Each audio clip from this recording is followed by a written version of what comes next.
Bu, gənclərin 99%-nin sevdiyi məhsullardan biridir. Nori, yəni dəniz yosunu.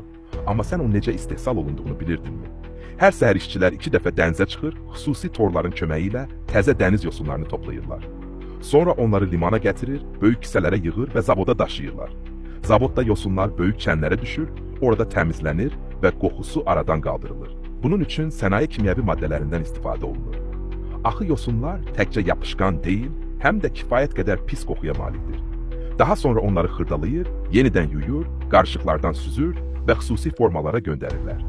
Kütlə kvadrat tor formalara sıxılır ki, artıq suyu çıxsın, sonra isə quruducu kameraya göndərilir. Bundan sonra vərəqlər kəsilir, qızardılır və səliqə ilə qablaşdırılır. Beləcə xırtıldayan, ətirli nori vərəqləri yaranır. Onları suşiyə əlavə edir və ya qəlyanaltı kimi yeyirlər. Amma indi bu yosunların hansı prosesdən keçdiyini biləndən sonra sən hələ də onları əvvəlki iştahla yeyəcəksən.